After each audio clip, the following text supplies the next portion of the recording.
Sí, bueno, damos la bienvenida entonces a la gente que está conectada. Obviamente a ustedes, los que están presentes, ya les di la bienvenida. Vamos a comenzar entonces nuestro segundo taller. Mi nombre es Alfredo Ardile, que trabajo acá en el Centro de Negocios Cercotec. Nuestro rol principal es apoyar el emprendimiento, apoyar a aquellos emprendedores.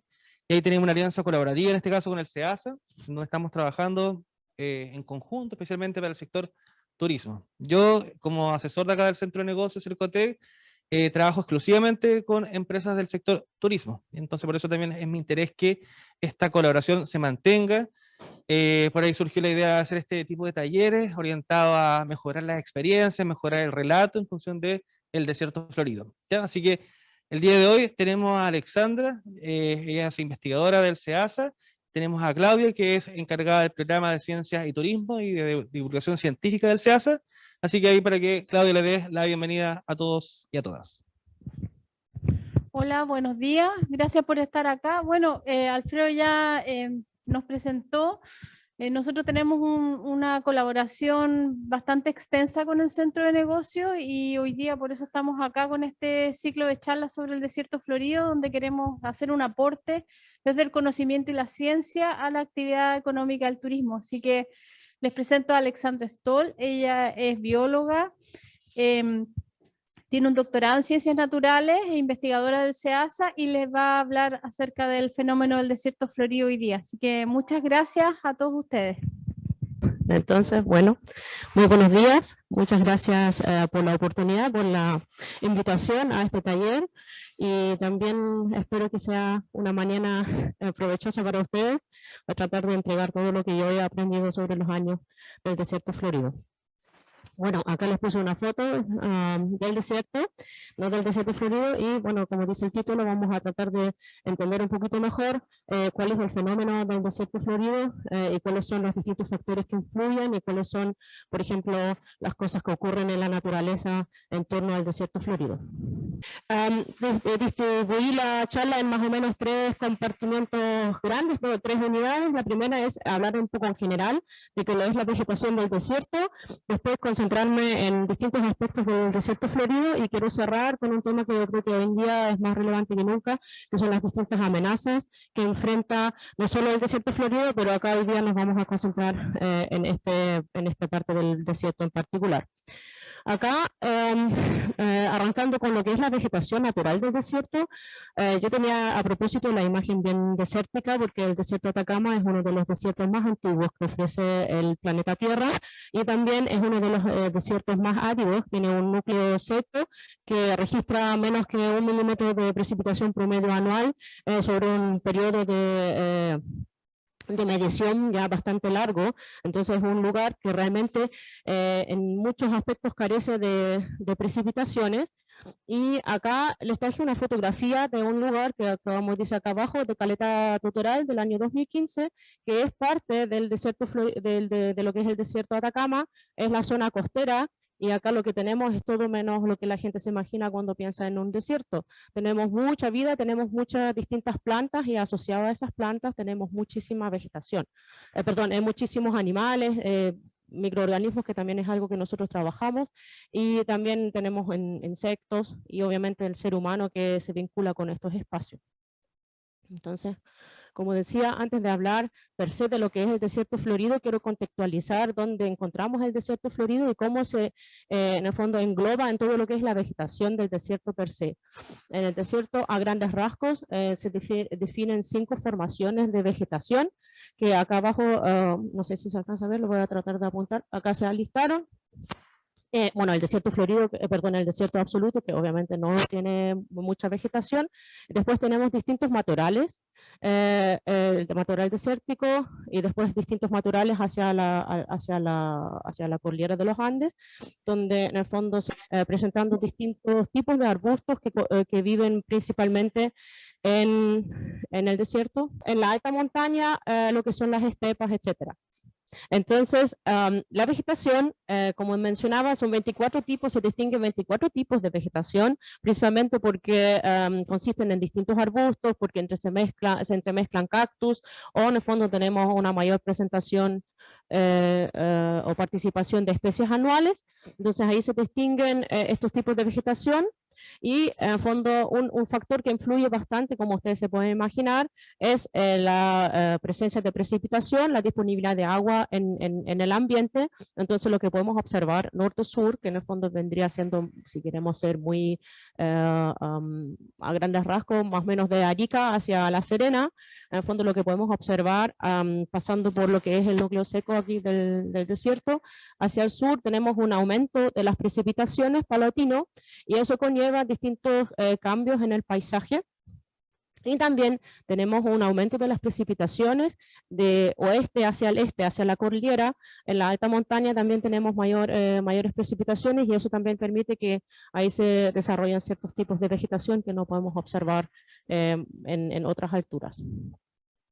También tenemos un tipo de vegetación que se caracteriza por estar un poco despegado de ese gran patrón de las precipitaciones o de la disponibilidad de agua, sino que en el fondo están en lugares más específicos o más específicos, no sé, puntuales, como son las dunas, por ejemplo, los ecosistemas de las dunas que están cerca de la costa. También hay paleodunas en las primeras cordones de la cordillera costera. Y también tenemos la vegetación de los humedales, que per se en el fondo no está del todo vinculado con lo que es la macrozona de vegetación, sino que en el fondo se presenta siempre y cuando hay afloramiento de agua dulce en la mayoría de los casos desde el suelo.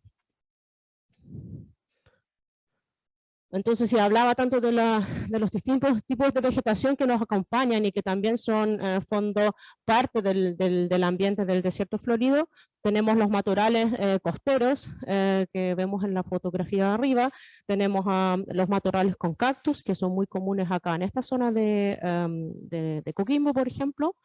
Después tenemos lo que mencionaba anteriormente, estos ecosistemas de dunas, que también vamos a ver que para el desierto florido son bien importantes porque albergan un gran número de especies de plantas del desierto florido, y tenemos estos humedales costeros, también están los humedales altoandinos, que en el fondo tienen su origen, como decía, por estas afloraciones de agua dulce, o también en el caso de los humedales costeros puede haber cierta mezcla con el agua salino, y es justamente esta formación natural de pequeñas lagunas o de acumulaciones de agua permite que se desarrollan plantas que no podemos observar en otros lugares, como por ejemplo la tótora o la hierba sosa. También mencionar, solo en breve, estos son las distintas formaciones de vegetación en la alta montaña. Tenemos también lo que mencionaba anteriormente, los humedales andinos, que consisten en distintas especies de pasto, y también de arbustos que están adaptados a estas condiciones de altura, de mucha radiación, extremos de temperatura.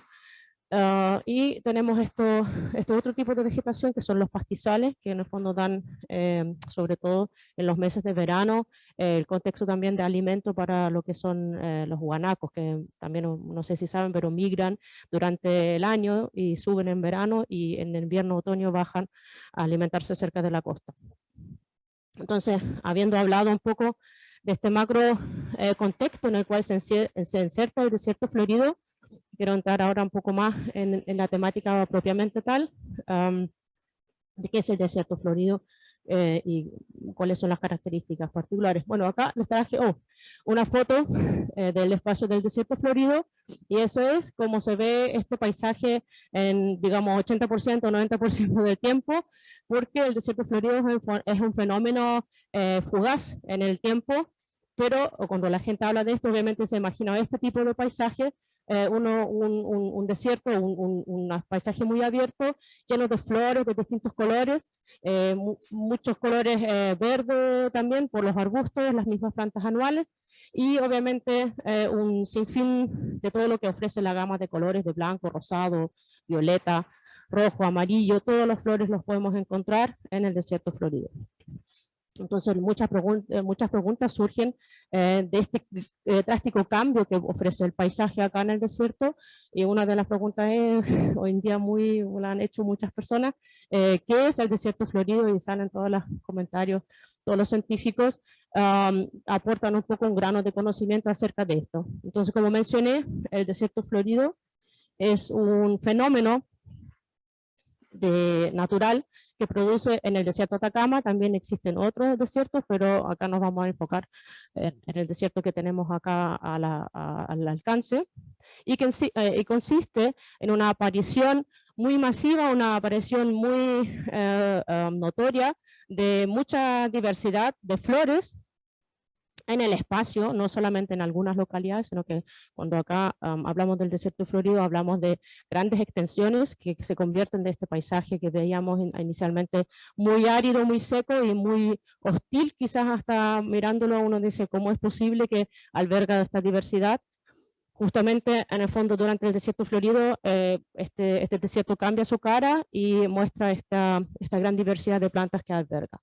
Entonces, junto a saber qué es el desierto florido, hacen muchas otras preguntas de cómo, por ejemplo, ocurre este desierto florido y cuándo se genera y cuáles son las plantas y cómo las plantas viven ahí y cómo logran sobrevivir cuando no hay agua, por ejemplo. Nos vamos a tratar de resolver un par de esas preguntas que son recurrentes cuando las personas escuchan del desierto florido. Primero, ¿dónde ocurre el desierto florido? Acá en el desierto de Atacama. Ocurre específicamente o principalmente en toda la zona que se desarrolla al sur del núcleo seco del desierto. Entonces, más o menos esta extensión de los interiores de Antofagasta hasta acá, en el fondo, el comienzo de la región de Atacama es más o menos lo que es determinar el núcleo seco del desierto, y de ahí hacia el sur, o sea, en el fondo grandes extensiones de la región de Atacama, y también hoy en día muchas extensiones en la región de Coquimbo albergan el desierto florido, donde habitualmente, entre comillas, ocurre. También es posible que ocurra ocasionalmente más al norte, por ejemplo, como ocurrió en 2015 en Iquique, pero y en el fondo también desde entonces, de este fenómeno, sabemos que las plantas las plantas logran sobrevivir muchos años sin precipitación, pero podemos observar mucho menos de este fenómeno del desierto florido en la zona de Antofagasta y Iquique y hacia el norte, porque obviamente las precipitaciones, aunque inusuales, son aún menos inusuales en esa zona, ¿no? Entonces, muy pocas veces logramos a tener suficiente precipitación en esta zona para despertar a las plantas. Entonces, cuando se genera el desierto florido, bueno, ya lo mencioné, es cuando en algunos años caen inusualmente altas precipitaciones en el hábitat, en esta zona de crecimiento del desierto florido, y en el fondo superan este promedio normal, entre comillas, de esta zona del desierto. Si pensamos, como para dar una cifra, porque siempre me preguntan cuánto tiene que llover, es difícil decir porque con una zona bien extensa, pero si pensamos en lo que es la zona de Caldera, Copiapó, tendría que ser un mínimo de 15 o 10 a 15 milímetros acumulados durante las precipitaciones para que en esos lugares pueda ocurrir un desierto florido. O sea, en el fondo es bastante lluvia para esta zona y tendría que ser durante los meses de invierno, no tan temprano en el año, porque en el fondo también entre que llueva, hasta que en el fondo comience por estación la primavera, no puede pasar tanto tiempo. Si llueve muy temprano, casi que se pierda un poco el agua de las precipitaciones. Y justamente eso es un poco lo que podemos observar acá.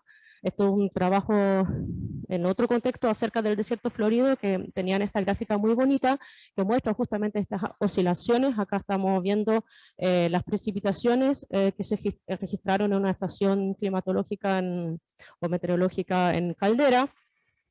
Y podemos ver acá el año 2010, durante los meses, entre los meses de mayo hasta julio, y después también entre agosto y septiembre, hubieron precipitaciones, en este caso más allá de los 25 milímetros en conjunto, y eso permitió un desarrollo del desierto florido que fue el año 2010. Después en 2011 también hubo unas precipitaciones entre julio y agosto, y también permitió un desarrollo del desierto florido, pero mucho más corto en su extensión. Y después acá tuvieron muchos años con pocas precipitaciones, que es lo usual que se observa en esa zona, y acá en el 2015 se generaron precipitaciones, hubieron varios eventos, uno todavía en otoño, aquí mayo, junio, y después otro hacia la primavera, entre agosto y octubre, y eso en el fondo también generó que este desierto florido fue bastante extenso en el tiempo, ¿ya? Entonces esta recarga de agua en las precipitaciones en primavera puede apoyar a que duren más estas flores. Para este año hay que ver todavía cómo se desarrolla. Entonces, cuando surgen otras preguntas, como por ejemplo, ¿cómo estas plantas en un espacio tan árido? O sea, acabamos de ver que excepcionalmente llueve más que 20 milímetros al año, que es un cuarto de lo que llueve normalmente acá. Entonces, ¿cómo viven o cómo sobreviven estas plantas estas condiciones? Y bueno, estas plantas del desierto desarrollaron distintas estrategias para enfrentar o evadir estas condiciones de aridez, de esa falta de agua. Acá les traje un par de imágenes de los arbustos, porque en el fondo los arbustos tienen una forma particular, o varias formas particulares, pero en el fondo por su forma de vida, que es son plantas longevas, están expuestos en su estado, entre comillas, vivo, a estas condiciones favorables o desfavorables, como sea que venga el clima. Tienen que vivir con esto, porque viven 10, 15, 20, 100 años en un lugar, y durante este periodo van a haber muchos años con pocas precipitaciones y algunos años con muchas precipitaciones, y tienen que tener estrategias para vivir con ambos extremos de su ambiente. Entonces hay distintas adaptaciones. Muchos arbustos evaden esas condiciones y en el fondo pierden a lo largo del tiempo, a la medida que se va haciendo más seco, pierden las hojas. Entonces uno va a los cerros y ve los arbustos como pelados, así como secos, como si estuvieran muertos. Y muchas veces también cuando los periodos de sequía son largos o los periodos sin precipitaciones son largos, verdaderamente empiezan a sacar desde las puntas, pero siempre conservan energía esperando a poder rebrotar en algunos de esos eventos de más precipitaciones.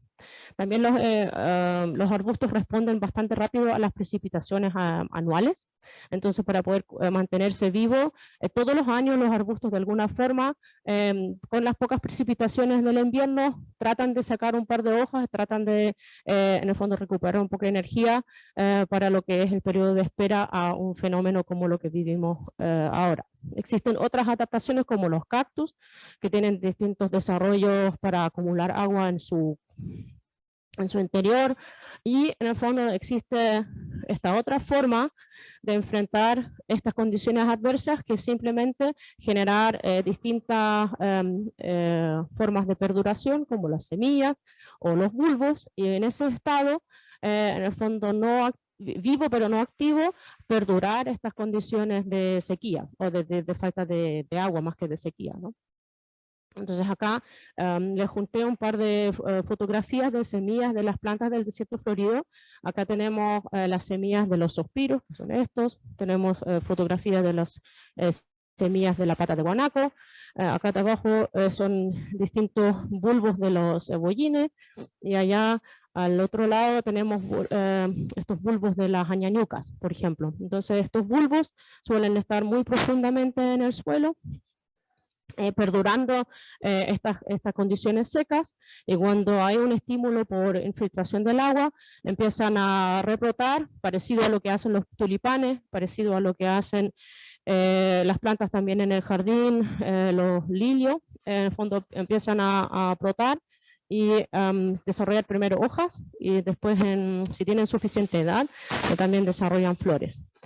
En el caso de las semillas, bueno, para cerrar, estos bulbos entonces están vivos, pero digamos en un estado inactivo en el suelo, esperando esta señal, pero es una planta viva, ¿ya? Esto es la misma planta que rebrota en cada ocasión del desierto florido de nuevo. Acá con estas después pueden producir semillas, que ahí tenemos un cambio de generación, ¿no?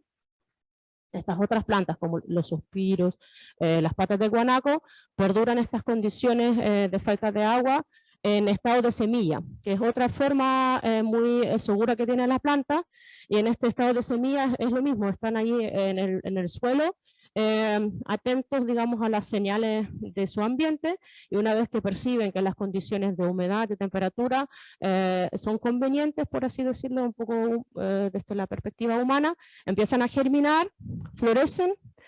Durante este periodo se alcanzan y generan semillas otra vez. Entonces, en este caso, en este tipo de plantas, tenemos la generación de semillas, una nueva generación dentro del mismo fenómeno del desierto florido. Acá esta puede alcanzar a vivir varios desiertos floridos y en el fondo replotar si es que sobrevive este bulbo. ¿Se entiende un poco la diferencia? Entonces, tanto que hemos hablado de sus estrategias, acá traje fotografías de 2 plantas que aplican esta estrategia de sobrevivir en semillas.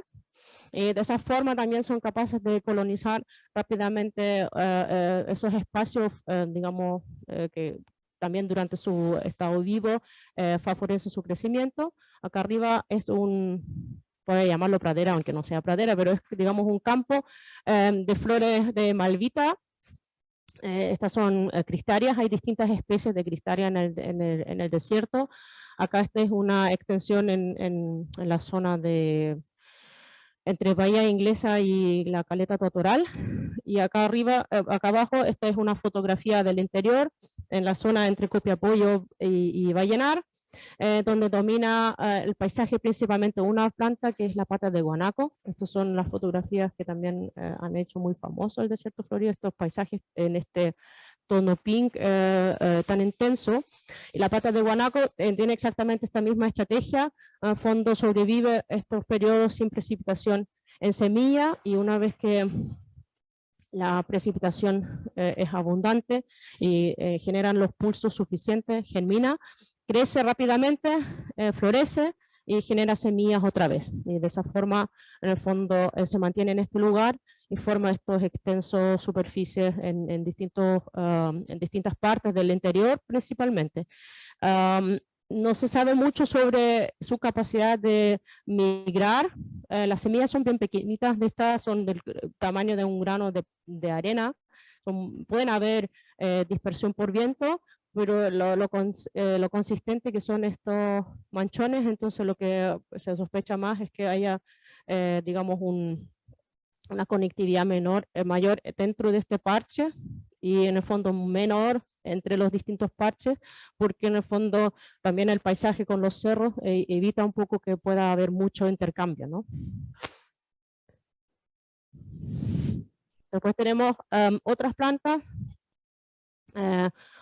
por ejemplo las añañucas que les mostraba que sobrevivían estos periodos en el estado de bulbo, y una vez que en el fondo también las precipitaciones son abundantes, despiertan. Esta es la misma zona entre Caleta Totoral y Bahía Inglesa, y prácticamente es un par de semanas antes de la foto de las malvitas, una zona muy parecida. Tenemos la celestina, que hace también superficies extensas con estas flores entre blanco y un celeste muy clarito. Una superficie que antes se podía ver muy bonito es acá en camino a Punta Choro. Y los suspiros de campo, que son las flores en este caso anuales, que también son capaces de colonizar superficies extensas, en este caso con una coloración azul. También existen arbustos de este grupo que están permanentemente y también tienen flores de distinto tamaño, de este que son más o menos así, hasta este que casi que no se ve, pero igual son igual de bonitas de mirar. Después tenemos otras plantas que también se asocian con el desierto florido, pero generalmente no logran a generar estas grandes extensiones de flores. Por ejemplo, los lirios, que ahora ya están brotando acá, los roqueríos, por ejemplo, de la zona costera, tienen una preferencia muy particular, que en el fondo, si bien están en los cerros, pero no están en cualquier lugar en el cerro, están en algunos lugares puntuales. Les gusta mucho que haya roca o piedra más suelta, no tanto el mismísimo cerro, y ahí se desarrollan bastante bien. Después tenemos la flor del jote, que es una especie de zanahoria de la cual rebrota. y este es más típico también de las zonas interiores entre Vallenar y Copiapó, de observar, también hay acá, pero acá se ve bastante menos que en esta zona. Después las maripositas, que también hay diversas especies en el desierto de Atacama, distribuciones geográficas de las distintas especies bien definidas, no se entremezclan mucho. Y también forman de repente un grupito de flores, pero no estas extensiones grandes que acostumbramos ver de la pata de guanaco, por ejemplo. Otra planta que vive en el desierto de Atacama es el agarra león, planta, digamos, símbolo de la región de Atacama, alto grado de endemismo, solo hay no sé cuánto será, unos 80 kilómetros cuadrados en el cuales ocurre esta planta, están en peligro de extensión. Tiene un programa también de manejo asociado, ha sufrido bastante porque la gente lo ha ido a buscar durante los periodos del desierto, lo cortan, y eso también afecta obviamente a su posibilidad de reproducirse. Vamos a indagar un poco más en este contexto en lo que son las amenazas. También quise incluir una planta que quizás no es una que uno piensa inmediatamente en el desierto de Atacama, pero los vinagrillos, que también tienen una alta diversidad acá de especies en el desierto de Atacama, crecen en prácticamente todos los hábitats representantes digamos, parientes de esta planta que puse acá, e incluso el chur, que el arbusto que crece acá en la zona costera, es pariente de esta planta y responde bastante bien a los pulsos de agua. Estos palos negros que dejan en el paisaje se ponen verdes, se cubren de un intenso follaje verde y con flores ahora en estos periodos que hay más humedad, ¿no? Pero no solamente las flores en general, las flores anuales o los bulbos son parte del desierto florido, sino que sobre todo en esta zona, donde el desierto florido se empieza a entremezclar con lo que son los matorrales, en el fondo también todo lo que son los matorrales costeros que nos acompañan, o de los matorrales del interior también, que nos acompañan todo el tiempo, y como digo, en los periodos de menos precipitación, la gente los mira y pasan desapercibidos, pero acá en estos momentos, como llovió abundantemente, todas estas plantas respondieron y todas las plantas están muy verdes y todas van a tener una floración muy linda de muchos colores, aunque en los arbustos es más predominante los colores blancos y amarillos en esta época. Tenemos acá una planta más de zonas un poco más húmedas, que es el culpillo. Tenemos pucana, que es un arbusto, un pequeño árbol en las primeras cordilleras acá del interior.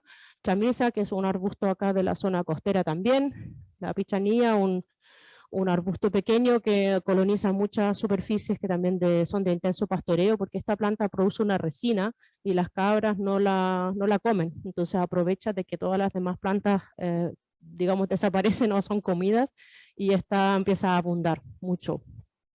Tenemos la crespilla, que también, digamos, ¿cómo le llaman? Bailahuen, es un pariente de este mismo grupo, son los apupapus, son arbustos, son parientes de los girasoles, de muchas de las flores compuestas, tienen la floración amarilla. Tenemos otra que es el incienso, que acá también los cerros de la Serena están muy cubiertos, y hacia el verano van a tener su floración. Y también tenemos los algarrobos, plantas que son nativas acá, árboles que son nativos del desierto y que también tienen un estrecho vínculo con lo que es, digamos, el ser humano, los asentamientos humanos en el desierto. Otros arbustos que también están acá o están hacia la zona norte, como la algarrobilla, que tiene su centro de crecimiento entre lo que es Vallenar principalmente y Huasco hacia la costa, y después hacia arriba, hacia el norte, quizás hasta Copiapó, no mucho más, y acá en el sur, en la zona de La Serena, algunos arbustos todavía hay, en el Valle del Elqui, ahí en el sector de Marquesa. Tenemos, tapaco de diablo, que es un arbusto también, que generalmente se ve con pocas hojas, pero ahora esta primavera tiene muchas hojas, es muy llamativa porque tiene los tallos frescos, son rojos, intenso rojo, igual que la flor, y después un poco más hacia el verano va a empezar a desarrollar estas flores que también son bastante llamativas. La flor del minero, la mancay, que también tiene entre la región de Coquimbo, la región de Atacama, la zona medias y la zona costera, y el carbonillo también es una planta muy vistosa y también va a responder bastante bien a lo que son esos pulsos de agua.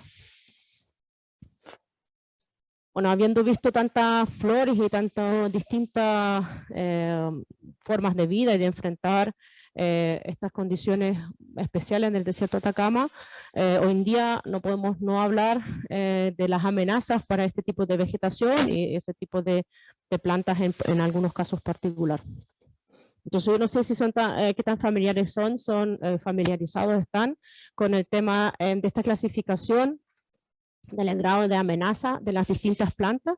Esto es, es un programa de las Naciones Unidas que dedica a esto, trata de a nivel mundial generar una lista roja tratando de juntar todos los antecedentes científicos que tengamos de las distintas especies, y según lo que se sabe o lo que no se sabe, es asignado a una de estas categorías de conservación, donde tenemos acá de este extremo las plantas que ya están, o animales también, que están extintos, en el fondo plantas que no fueron encontrados en vida silvestre, pero hay registro, por ejemplo, en un jardín botánico en los casos de las plantas, o en los zoológicos en caso de los animales. Eso significa extinto en naturaleza, digamos.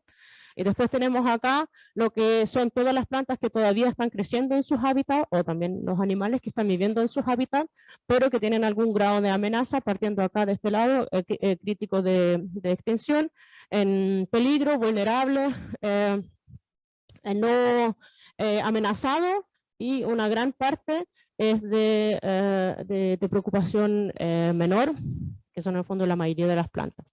Acá, entre la región de Atacama y la región de Coquimbo, aproximadamente 210 especies de plantas están registrados en esta lista roja, en algunas de estas categorías de amenaza, y las principales razones de amenaza son las perturbaciones de su hábitat por distintas actividades del ser humano, por ejemplo, el pastoreo, las huellas de vehículos, cuando pisa mucha gente, cuando hacen estas intervenciones para las parcelas de agrado y simplemente arrasan con todo lo que había de vegetación, corta de leña o corta para producción de carbón, la conversión de hábitat para viviendas y caminos. También, obviamente, un tema que no podemos ignorar es la influencia del cambio global, cuando esta alteración en estos ciclos naturales de precipitación, los ciclos naturales de temperatura, y eso influye sobre también la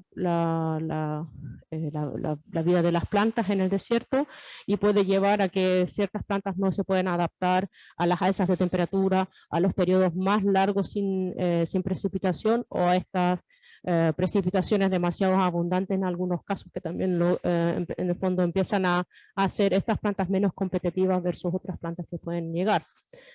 Y también con la actividad del ser humano, tanto de turismo como también de crianza, de crianceros, de mantención de los animales, tenemos presencia de plantas que no son nativas acá digamos, del ambiente natural, y que fueron introducidos por distintas razones, accidentalmente o también intencionalmente. Creo que acá, dentro de todas las muchas plantas que les mostré, o algunas que no he mostrado, que están en la lista roja por estar prácticamente en peligro de extinción, está el guayacán, un arbusto o pequeño árbol acá de la zona, fue muy cotizado por la madera, para artesanía, construcción de casas hace un par de décadas atrás todavía. Hoy en día los arbustos son tan chicos que no alcanza para casa. Después tenemos el sandillón, uno de los cactus también acá bien conocido en la zona, alcaparra y rompiato, que son dos plantas que son muy apetecibles para el ganado. Entonces, en el fondo, la mantención del ganado ha llevado a que estos arbustos, cada vez que rebrotan, son rápidamente consumidos por los animales, y eso, en el fondo, finalmente las debilita, y también, en el fondo, las limita en poder reproducirse, ¿no? Entonces, no pueden llegar a generar las semillas, y en el fondo las plantas antiguas mueren. y no hay generación nueva. Y acá también plantas en extensión por otras razones, o no en extensión, en peligro de extensión, son los cebollines. Esto también porque la gente los va a buscar, los quiere desenterrar, tratan de cultivar estas plantas del desierto florido en su patio.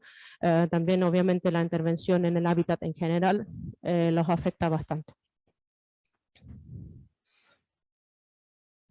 Hablando un poco de las plantas que no son nativas de la zona, eso hoy en día en el mundo en general es muy común, cualquier parte del mundo prácticamente que uno llega, dentro del listado de las plantas que crecen en el lugar, hoy en día tenemos plantas que son nativas, que es la gran mayoría, y después tenemos presencia de plantas que no son nativas de este lugar. Esto incluye todas las plantas de cultivo, porque en la mayoría de los casos las plantas de cultivo no son del lugar donde se están cultivando hoy, y también incluye distintas plantas que se introdujeron, por ejemplo, por razones decorativas, ornamentales. Las plantas de jardín en muchos casos no son de la misma zona donde la gente los quiere poner en su jardín, y los traen, y mientras que se quedan en los espacios que están controlados por el ser humano, no habría tanto problema. Pero dentro de las plantas que se introdujeron, dependiendo del lugar, 10%, 15% de la flora acá en el desierto Atacama, no todas se comportan de esta forma, sino que hay algunas que son lo que en biología llamamos son muy competitivas y son capaces de salirse de estos espacios de manejo controlado y empiezan a reproducirse masivamente en los espacios naturales. Y ahí es cuando en el fondo de una planta no nativa se conviertan en una amenaza y en el fondo en una planta hasta invasora en estos espacios naturales, porque van reemplazando lo que son las distintas plantas naturales de esta misma zona. Un ejemplo, o varios ejemplos les puse acá. El rocío, esta es una planta que se trajo por fines decorativos de Sudáfrica, y es una planta muy competitiva, sobre todo en lo que son la zona costera. Reemplaza fácilmente lo que es la vegetación natural acá de la zona costera, y es muy resistente, muy rápidamente forma semillas, y también en el fondo, aunque uno la arranca, es capaz de terminar de madurar las semillas, porque la planta acumula agua y es capaz de en el fondo meter toda esa energía finalmente para terminar de formar sus semillas. Una planta que se distribuye mucho por el foraje animal en los cerros es esta, Rhodium, no me sé el nombre común, pero esta planta en el fondo es muy ligada a lo que son los movimientos de animales. Alfilerillo, sí, tiene una semilla después acá que es como muy larga, muy puntúa, así como así más o menos de 5 centímetros de largo puede llegar a ser. Entonces esa semilla justamente es la que se engancha después en el pelaje también de los animales y es transportado en muchos lugares.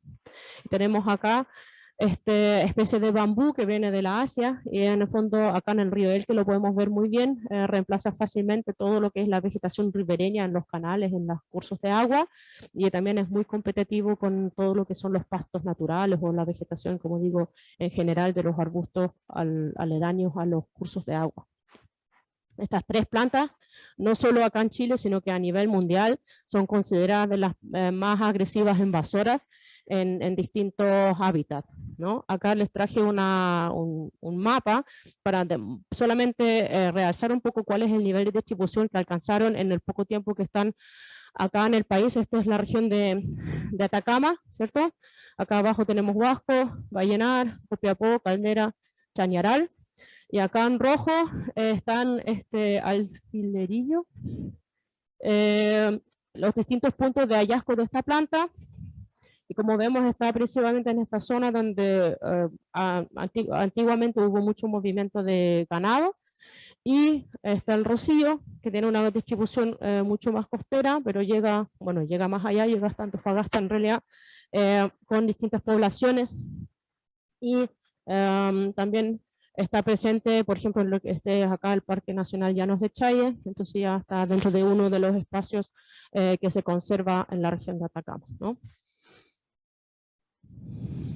Entonces, ¿por qué estas plantas no nativas representan un problema para los ecosistemas? Porque en el fondo pueden interferir en lo que son los procesos naturales que ocurren en en este ecosistema, y en el fondo pueden reemplazar, cuando por ejemplo reemplazan la vegetación en los humedales.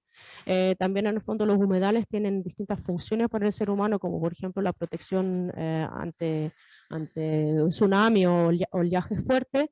En el fondo, si el humedal deja de cumplir esa función, porque las plantas nativas ya no están presentes ahí, en el fondo no es solamente un problema para la naturaleza, sino que también empieza a ser un problema para nosotros. También todos los procesos de purificación de agua, por ejemplo, también de mantener diversidad en los hábitats nativos, en el fondo se ve amenazado por este tipo de establecimientos de estas plantas cuando se propagan de forma masiva. A lo largo del tiempo, por ejemplo, justamente el rocío, no solamente que está presente ahí, es una planta linda, no digo que no, pero en el fondo el problema también de esta planta es que de a poco altera el hábitat de forma tal que en el fondo aumenta salinidad a la superficie del suelo, y esa salinidad después inhibe que otras plantas nativas puedan germinar y crecer en este mismo lugar. Por eso donde estaba esta planta se ve de repente como una ceniza blanquecina. Justamente dentro de esa ceniza está la acumulación de sal que es capaz de generar esta planta para que justamente ella no le afecte, pero en el fondo de algún lado no puede hacer desaparecer la sal. Entonces queda ahí cuando muere, y por su adaptación es capaz de crecer sobre esta misma superficie, pero las plantas acá de la zona llega un momento donde ya no, entonces ahí empieza a dominar esta.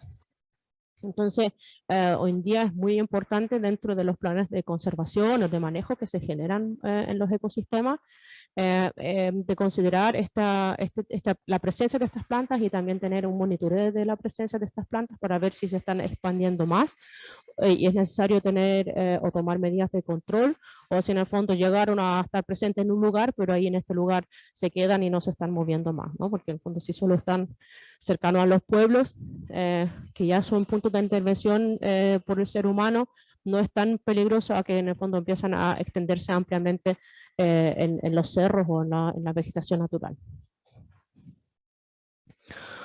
Otra fuente de amenaza somos nosotros mismos, por nuestras ganas de estar viviendo en lo más prístino que tenemos, y remover lo prístino, porque en realidad también nos molesta cuando está muy cerca de nosotros. Entonces empezamos a generar estas parcelas de agrado, los loteos por todos lados, y que per se no fuera tan terrible, pero justamente este tipo de acción donde acá se removió prácticamente todo lo que fue la vegetación natural, todos los arbustos, todos los bulbos, las semillas, se removió toda la capa superior del suelo, son lo que empieza a causar problemas, porque no es un solo lugar donde se hacen, son muchos lugares donde se hace, y de muchos lugares finalmente quitan hábitat, no solo a las plantas, sino que en fondo a los animales, y destruyen de a poco los ecosistemas naturales que tenemos en la zona costera. Por ejemplo, no sé si ustedes sabían, pero la Cuesta Porotitos, que hoy en día es como una eterna colonización de cabañas, prácticamente a la salida de La Serena hasta llegar a Caleta Horno, es uno de los lugares de mayor concentración de plantas vasculares que tiene la región de Coquimbo. Fue un hotspot de diversidad. No sé si hoy en día sigue así, pero casi hace sospechar que la intervención humana masiva que hubo en esta zona ha eliminado muchas de las plantas que estuvieron presentes ahí, sobre todo en las plantas que son anuales y las plantas que viven de bulbo, porque esa intervención profunda del suelo les afecta en su capacidad de crecer.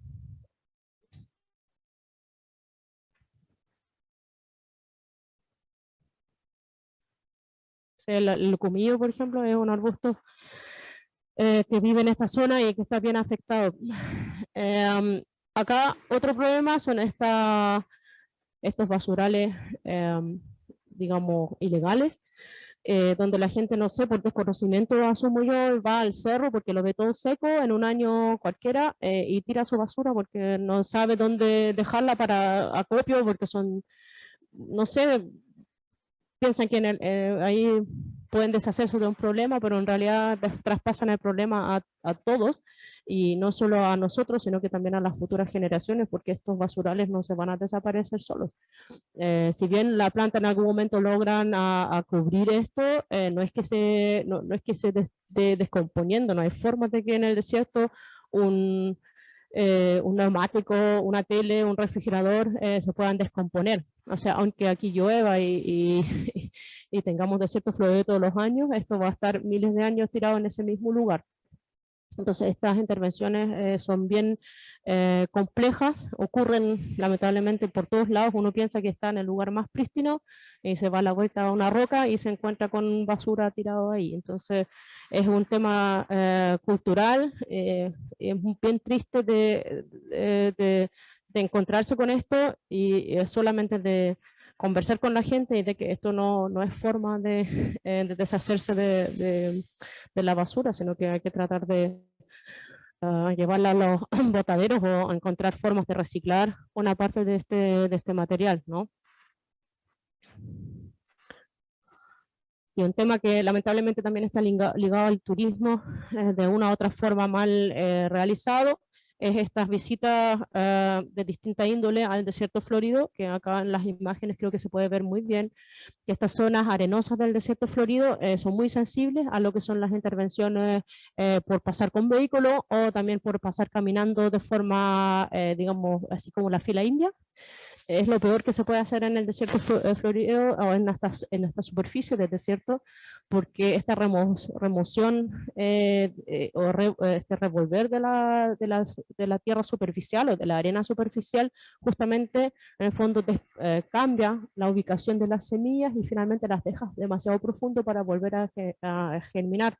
Y es así como acá se ven claramente esas huellas de chipeo, por ejemplo, acá en esta superficie, donde pasan recurrentemente los vehículos o incluso pasa una vez un vehículo, ya es suficiente para, en el fondo, las semillas que están superficiales y necesitan estar ahí, en el fondo quedan enterradas demasiado profundo y no pueden volver a germinar.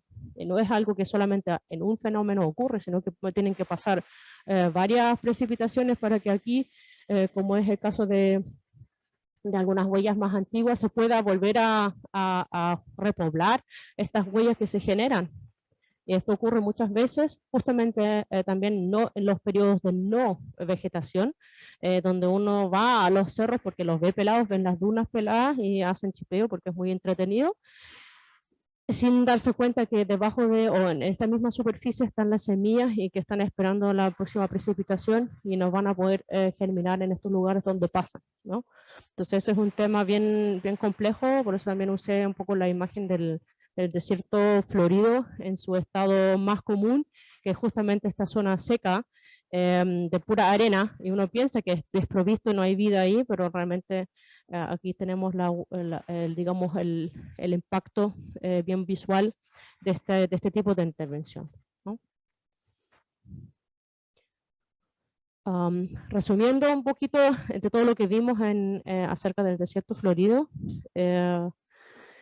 es un ecosistema único en su composición de las plantas, tiene muchos elementos valiosos, no solamente porque son vistosos al visitar y son impactantes al ver este mar de flores, sino que también son valiosos porque son especies que crecen y están limitados a este ambiente del desierto florido, no ocurren en otro lugar en el planeta.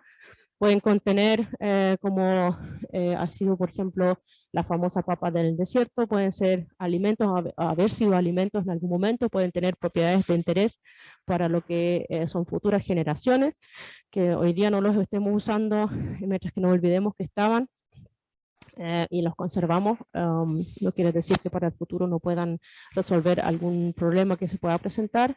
Como digo, contienen especies individuales y paisajes muy atractivos para el turismo. Cada una de esas plantas que están en el desierto florido tiene su propio currículum, tiene sus propias particularidades, y aunque yo quiera ir a ver el desierto florido, entre comillas, en un año donde no llovió tanto, siempre se va a poder encontrar alguna malvita, alguna pata de guanaco, y se puede contar la historia de esa planta y vincularla con la condición del desierto, ¿no? Y en el fondo también realzar que son ecosistemas muy sensibles a distintas actividades de nosotros, de seres humanos, pero también muy sensibles a lo que son en el fondo el cambio climático, el cambio global en general, y en el fondo como decía ya, las alteraciones en general del ser humano. Entonces cuando uno quiere ir a ver el desierto florido tiene que hacerlo con mucho cuidado y mucha delicadeza. Creo que un punto que no mencioné, ninguna flor del desierto florido es bonita en el florero. La gente tiende a pensar que así de lindo como se ve afuera, va a ser muy lindo también en su mesa, pero lamentablemente no, y no porque obviamente si yo voy y corto la mitad de esta pradera se ve feo, sino que también estas flores no están hechas, no están adaptadas a vivir en un florero, marchitan demasiado rápido y la belleza que yo tengo en el ambiente natural no la voy a poder mantener de esa forma en mi casa. En el caso de los lirios, las astromerias, se hicieron programas de mejoramiento de cultivo y estas plantas hoy en día las puedo ir a comprar a la florería, pero esas que puedo comprar en la florería, si bien tienen nexo con las plantas nativas, pero no son las plantas nativas. Estas pasaron, como digo, por programas de mejoramiento y hoy en día pueden ser flores de corte, que no es lo mismo que ir a cortar el lirio, por ejemplo, o las garras de león, que son parientes, al desierto mismo y pensar que me la puedo dejar por 10 días en un florero, ¿no? O sea, eso es como una de las grandes cosas que también hay que siempre repetir, que no es buena idea cortarlas ni llevárselas porque no sobreviven y al final le quito a la planta la opción de generar las semillas para la próxima generación. Bueno, hasta aquí por hoy la historia del desierto. Muchas gracias por tu atención y quedo a disposición por preguntas. Nos agradecemos ya a Alexandra por la excelente presentación. Vamos a comenzar con una ronda de preguntas de los que están presentes el día de hoy aquí en la sala. Y luego de esto vamos a pasar a las preguntas que están en el chat de Zoom. Hola, bueno, mi nombre es Paulo Vallejos, soy parte de Coglampi Mirando al Mar. Nos ubicamos en la Rayán Costero, trabajamos en el turismo, específicamente el turismo sustentable, por lo cual el tema es primordial para nosotros en estos momentos, principalmente porque ya tenemos un florecimiento de churqui, de añañuca, de azulillo, variado y realmente es hermoso. Por eso queríamos también un poco interiorizarnos un poquito más. Y tengo algunas consultas, más que nada, principalmente enfocado. ¿Nosotros podemos llamar a nuestro sector ya parte ser del desierto florido o principalmente está enfocado en el núcleo más? A ver. Es una extensión de distintos tipos de vegetación, digamos, de paisaje, desde el sur del núcleo seco hasta esta zona, ¿no? En el fondo se caracteriza, o lo que la mayoría de las personas como relaciona con el desierto florido son estas extensiones donde las plantas anuales responden muy fuerte, como en el interior la pata de guanaco, o en el fondo en la zona costera un poco más al norte, estas extensas superficies con arena entre la zona de Huasco y Bahía Inglesa, Caldera, que en el fondo tienen esta masiva floración de las plantas con bulbos y también de las plantas con semillas. Eso es lo que principalmente enfoca. Acá en la zona también se desarrolla un afloramiento del desierto per se, y tenemos muchas especies del desierto florido, pero digamos no sé cómo decir, es que claro, es que pasa que acá tenemos, acá por ejemplo en la zona acá de, ¿cómo se llama? Caleta San Pedro, también hay zonas con arena donde se forman superficies parecidas a lo que son las zonas costeras del norte, solo acá en el fondo la extensión es mucho más pequeña que las vastas zonas del desierto florido propiamente tal allá en la zona de la región de Atacama, ¿se entiende? Pero en el fondo también es un tema quizás para escaparse un poco al trasfondo de la pregunta. Todo esto por el cambio global también se está moviendo, sino es que el desierto florido esté anclado en esta zona y va a estar siempre ahí, sino que en el fondo hoy en día también se observa que muchas de las especies que son propias del desierto en el fondo se están empezando a aparecer y entremezclar acá con la zona digamos hacia los matorrales ya semidesérticos e incluso llegando hasta el Mediterráneo, algunas de las plantas que son propias del desierto florido y que en el fondo han sido capaces, por justamente estos cambios en los patrones de precipitación, también en el fondo extender su hábitat hacia el sur. ¿Ya? Entonces, no es que esté para siempre ahí, no sé cómo, si me entienden, ¿no? O sea, como que todo es móvil.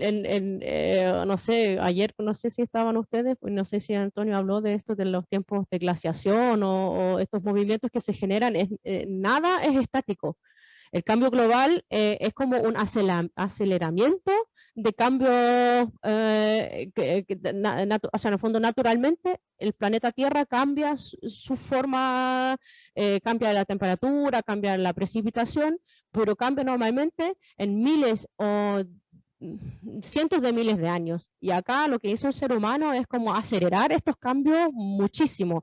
Entonces eso es lo que hoy en día pone en problema a muchas de las especies nativas en todas las partes del mundo, porque su capacidad de adaptarse no está hecha, o en el fondo no son capaces de adaptarse a estos cambios tan bruscos en tan poco tiempo, ¿no? Porque cuando antes, no sé, una glaciación, de una glaciación a otra glaciación eran cientos de miles de años, o sea, de un momento frío y húmedo a otro momento frío y húmedo pasaban por un periodo seco y más cálido, pero eran cientos de miles de años.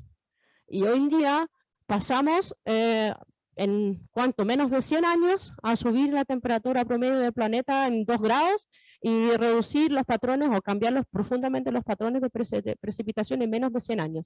Entonces, no hay ser vivo, excepto nosotros, que capaz de responder tan rápido a este tipo de cambios en el ambiente, ¿no? Pero sí que lo que se observa en general en esa vegetación acá al sur del desierto de Atacama es que hubo en los periodos de la Tierra tiempos donde fueron más extensos el desierto hacia el sur y tiempos donde fue menos extenso el desierto hacia el sur, ¿se entiende? Entonces, dentro de esos procesos de ir y venir, en tiempos, entre comillas, normales, hay esos movimientos también en estos momentos hacia el sur de muchas especies del desierto. Sí. Bajo el concepto que nosotros mostramos es la reutilización, específicamente lo que es el agua, lo cual nosotros estamos, con nuestro cliente, estamos proporcionando agua constantemente, lo cual tenemos florecimiento durante todo el año. ¿Es posible llegar a un estrés específico de algún tipo de planta con respecto a la parte hídrica? Porque vemos flores todo el año nosotros donde estamos, producto de esto, de la reutilización de las aguas.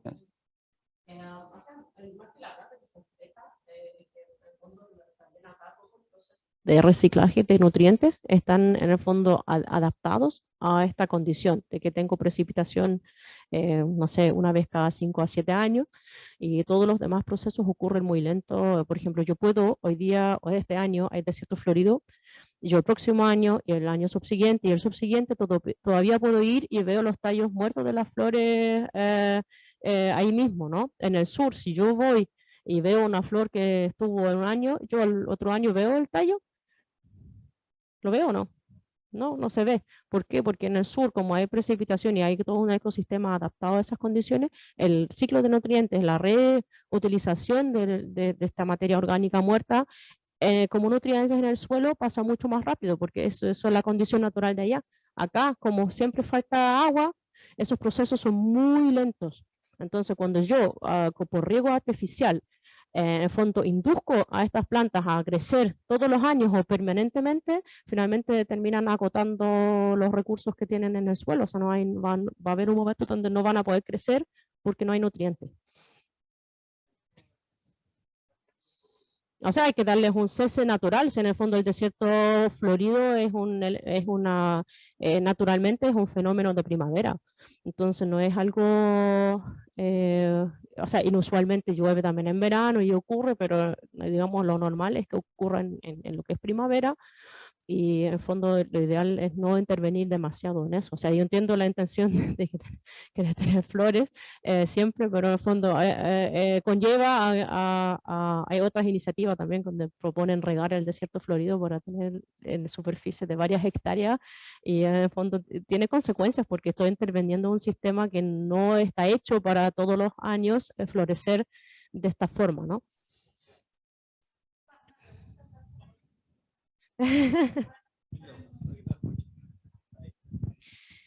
Hola, una consulta en base a la pregunta de Paulo.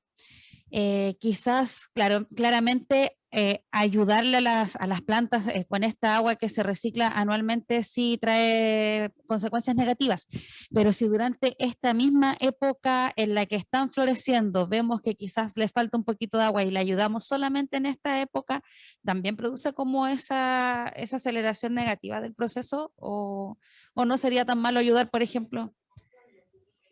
En primavera, y esa puede extender la floración, ¿no? O sea, puede extender la vida de las plantas. Sí, sí, es que se puede intentar, o sea, se puede intentar, sí, en fondo también desde la ciencia, como este fenómeno es bien irregular, hay pocas investigaciones, en el desierto florido no conozco ninguna, así que en el hemisferio norte, también en los desiertos se produce un fenómeno parecido. Han hecho investigaciones de cómo en el fondo responden estas plantas a los distintos cambios que se observa de cambio global, de precipitaciones, etcétera. Y en fondo, como digo, son ecosistemas que están limitados en su funcionamiento y están adaptados a esta condición de baja disponibilidad de agua. Entonces, claro, en primera instancia van a responder muy bien al agua, pero en el fondo, ¿cuál es la consecuencia a largo plazo de esto? Que tendría que cambiar toda la adaptación del ecosistema a esta condición de riego. En el arrayán costero. Y tengo algunas plantas que como que quieren florecer, pero como que no alcanzaron a florecer, como que quedaron ahí, como que les faltó un poquitito de agua, y he pensado en ayudarlas con agua. A diferencia de Pablo, como que no, todavía estoy recién instalándome, no he visto el tema de reciclar el agua y eso. Entonces pensaba quizás si las ayudo con un poco de agua, pero tampoco había querido intervenir como ayudando a esas que están ahí, como que florecen, como que se secan, algunos azulillos, por ejemplo, algunas añañucas, que es como que alcanzaron a crecer, pero no alcanzan a florecer. Por eso era mi pregunta. Sí. Sí.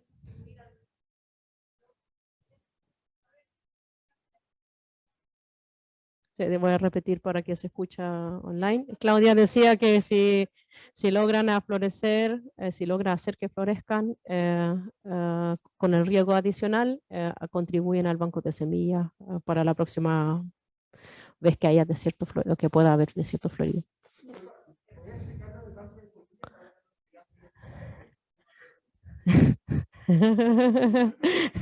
Voy a repetir la pregunta. La pregunta es: ¿qué es el banco de semillas? El banco de semillas, bueno, existen todos tipos de bancos de semillas.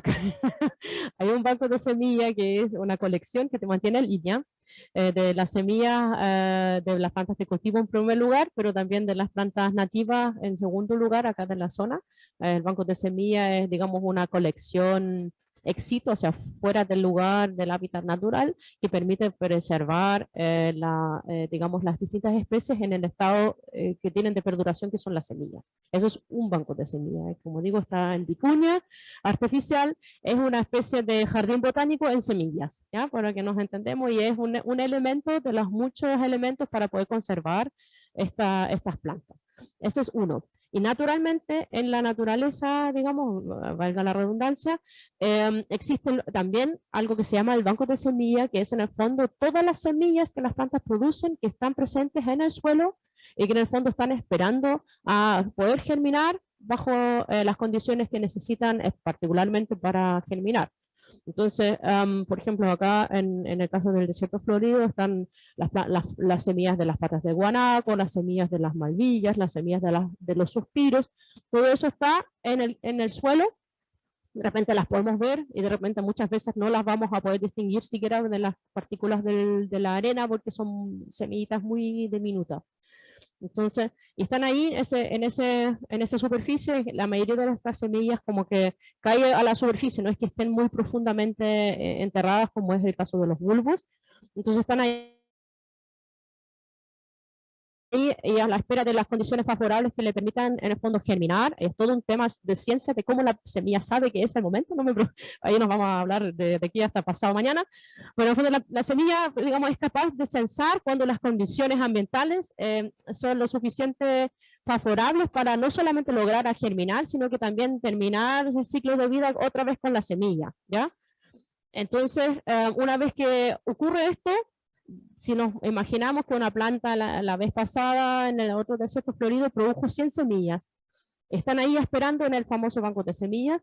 De ese banco de semillas no todo va a germinar. porque la planta está apostando a que las condiciones sean así y según su percepción de esas semillas, en el fondo están apostando a que sea así, pero pueden haber cualquier cosa, puede pasar un animal y comerla, puede pisar a alguien, no sé, cualquier cosa puede pasar. Entonces, si de las 100 que están, las 100 germinan, pero les va mal, murió, ¿no? Entonces pasa que ese banco de semillas no tiene solamente semillas de la última vez que hubo producción de semillas, sino que tenía semillas más antiguas y más antiguas también. Entonces se mantienen ahí como esperando, como en el banco el dinero espera hacer más, acá las semillas están esperando a, en el fondo, tener condiciones y de las 100 semillas, más o menos la mitad, un poco más de la mitad va a germinar y la otra mitad, aunque la condición sea favorable, no va a germinar. ¿Cómo hacen eso? No vamos a profundizar ahora, pero sí, no todas germinan. Es normal también.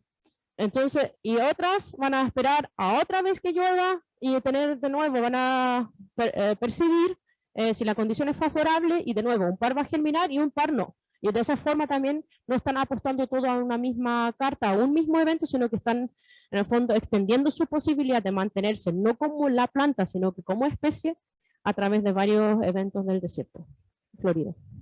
¿Se entendió?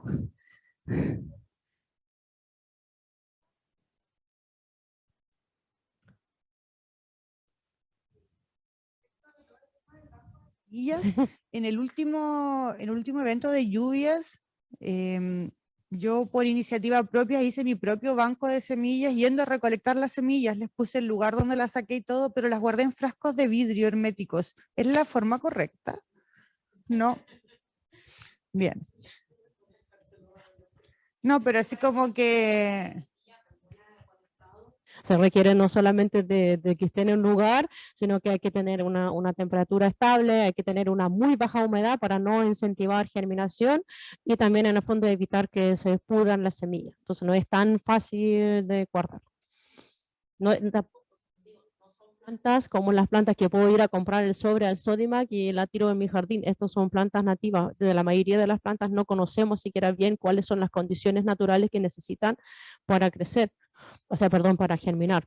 Ahí, para justamente en ese tipo de investigación está trabajando el banco de semillas de línea, el otro banco de semillas, para justamente entender cómo funciona, cuáles son los procesos, cuánto de todas las semillas que produce una planta, cuántas sobreviven, cuánto riego, cuánta agua necesita para partir, cuáles otras condiciones necesita para que una vez que germinó crezca como planta exitosamente. Entonces, eso es un tipo de investigación que se está haciendo en línea y yo creo que hay que dejárselo a esa gente. Con respecto a todo lo que hablamos, ¿qué se puede hacer con respecto a los rallies? Porque se ha hablado mucho de que se van a hacer rallies y cómo podemos, como, no sé, quizás como ciudadanía, hacer algo al respecto para que no se realicen este tipo de eventos en los que sabemos que va a tener un efecto negativo. Siempre generar conciencia, no solamente conciencia en las personas per se, los organizadores, en las autoridades que toman la determinación, porque en el fondo el rally, nos guste o no, también tiene un contexto económico importante. Entonces, en el fondo, yo creo que acá, como existe ese contexto económico, el no hacer el rally también tiene un contexto económico que a lo mejor es de otra forma el turismo que se lleva a cabo. Y hay que realzar ese aspecto también. O sea, en el fondo es distinto el ingreso que se genera cuando hace un rally, que vienen turistas a ver el rally particularmente, y los autos, etcétera, y se genera dinero. Por eso lo hacen. Pero también daña el ambiente, que me genera ingresos a través de turismo sustentable, de otra forma de utilizar estos mismos espacios, ¿no? Entonces yo creo que eso es la forma de ir acercándolo. Hasta donde sé, no hay ley que prohibía que se haga. Entonces es meramente usando los argumentos acá. Yo creo que hay antecedentes fotográficos suficientes como para reforzar esta postura también, ¿no?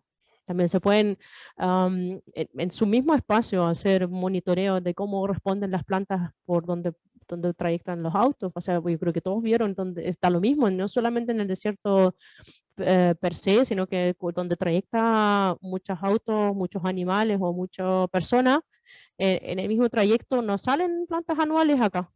Yo puedo ver en el Cerro Grande acá por donde camina la gente, por donde bajan con la bicicleta, y aunque hayan bajado 3 nomás, se ve.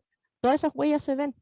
Entonces, es fácil de comprobar ese impacto, ¿no?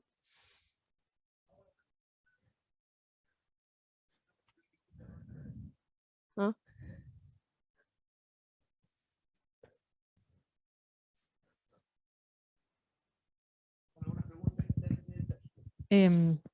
Hola, ahora vamos a ver unas preguntas que tenemos en Zoom. Vamos a leer 3 preguntas solamente por el tiempo. Primero tengo una pregunta de Stephanie Hegel. Dice, me gustaría mucho saber cómo y cuándo se originó este fenómeno, cómo llegaron en algún momento estas semillas y bulbos a la zona. Por si... Es que sí, o sea, en el fondo aquí estamos hablando de procesos, ay, no sé, como de miles y millones de años, ¿no? O sea, en el fondo el desierto de Atacama per se tiene una edad de 15 a 20 millones de años así en ese mismo lugar, eso más o menos se sabe, y en el fondo las plantas muchas veces tienen parientes en las zonas tropicales y en el fondo son plantas que llegaron cuando la vegetación era diferente y como estos cambios en ese tiempo eran paulatinos, pues, se pudieron adaptar a estas condiciones. Ese es un grupo de plantas y otras plantas llegaron en algún momento posterior a que se estableció el desierto. Por transmisión con algún animal, por transporte con el viento y se fueron explorando, en el fondo fueron adaptando a la medida que desde ese lugar donde lograron establecerse, en el fondo fueron avanzando y adaptándose al desierto. También eso existe. Vamos ahora a ver otra pregunta.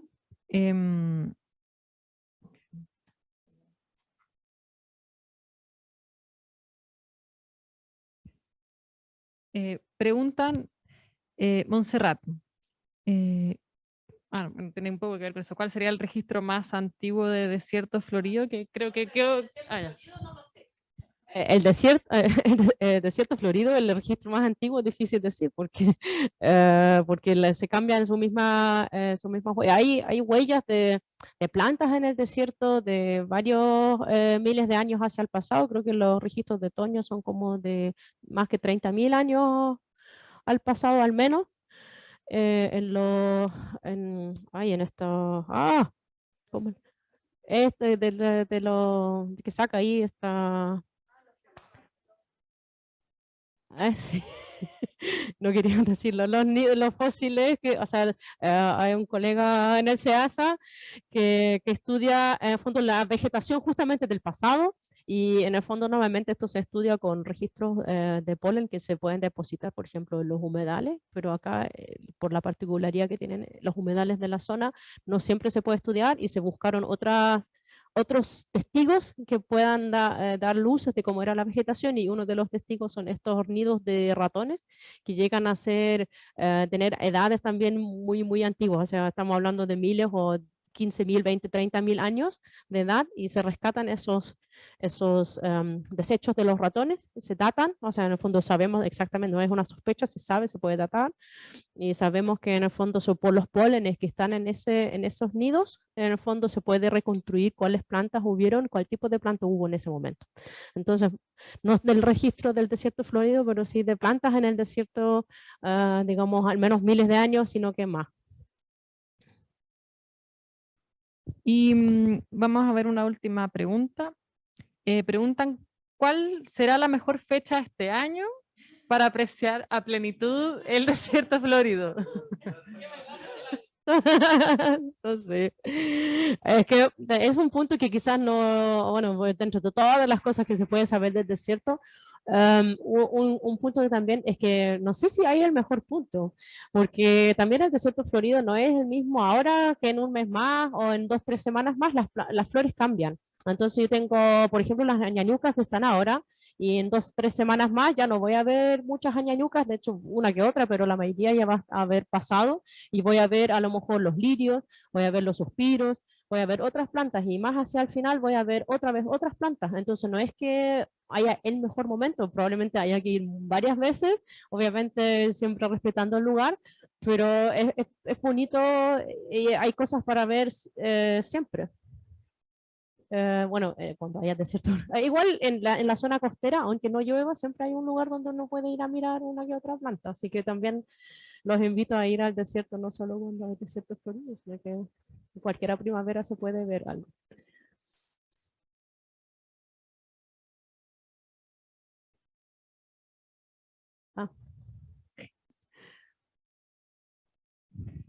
Cerramos las preguntas entonces.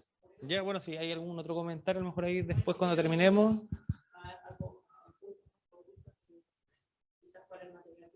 Ya. Mire, de todas maneras, mañana, no se olviden que tenemos nuestra última, no, perdón, no mañana, el día jueves, perdón, el día jueves en la tarde tenemos nuestra tercer taller, así que para que no se lo pierdan, ya especialmente aquellos que están asistiendo de manera presencial, por ahí a lo mejor vamos a tener algunos regalitos, ¿o no? Puede ser, quizás, ¿ya? Así que no se pierdan esa actividad, por favor. Ya, bueno, ahí la Claudia les va a comentar algunas cosas, algunos talleres y algunas próximas actividades que ojalá ahí puedan participar. Sí, bueno, respecto a las preguntas, si quedan preguntas pendientes, nos vamos a preocupar de responderlas en un material que queremos generar de estas 3 charlas que componen este ciclo de charlas, ¿ya? Así que no hay problema si nos hacen llegar más preguntas posterior a la charla también, ¿ya? Así abordamos de mejor manera el material que vamos a hacer. Y segundo, los quería invitar porque existe una aplicación que se llama iNaturalist o iNaturalist, ya que es una aplicación que fue creada por la Academia de Ciencias de Estados Unidos, creo, no, de California, y el National Geographic, y es una aplicación para registrar biodiversidad, ya, naturaleza, ya, y cualquier persona, cualquier ciudadano puede hacerse una cuenta en esta aplicación y registrar lo que observa, ya. Y dentro de esta aplicación se pueden generar distintos programas o iniciativas. Y en este momento hay un programa que es del Desierto Florido 2022, donde cada uno de ustedes cuando vaya a la zona del Desierto Florido puede registrar sus observaciones. Si no sabe qué planta es, no importa porque hay una serie de validadores especialistas en flora que son parte de esta iniciativa y que van validando las especies. Y se genera una discusión al interior de esta como red de observadores de naturaleza. Entonces, para los que estén interesados, vamos a poner estos vínculos. Esto es mediado por el Ministerio del Medio Ambiente. Acá en Chile tenemos como la sección chilena del iNaturalist, y en el chat del Zoom vamos a poner estos vínculos para que ustedes puedan acceder y ser parte de este monitoreo ciudadano que finalmente nos contribuye justamente para comprender mejor este fenómeno de desierto florido, porque como bien decía ayer Antonio y hoy día Alexandra, no hay muchos estudios porque no es tan preciso cuándo ocurre y cuándo puede suceder, ¿verdad? Y también es verdad eso, o sea, a veces uno va con una diferencia de 2 semanas en el mismo lugar y los colores son diferentes, son distintas especies las que están floreciendo, y quizás a través de esta iniciativa de ciencia ciudadana ustedes pueden ser parte también de contribuir a la ciencia y a la misma actividad de conocer y entender este fenómeno. Yo les doy las gracias hoy día por estar acá. Para los que asistan mañana, vamos a tener el jueves, perdón, la última charla con Andrea Loaiza del IEB y de la Universidad de La Serena. Vamos a preocuparnos de traerles unos obsequios para los que asisten presencialmente. Así que muchas gracias a todos, gracias a Alfredo y al Centro de Negocios y a todo el equipo de SEASA. Muchas gracias a los que están ahí conectados, así que nos vemos hasta el día jueves.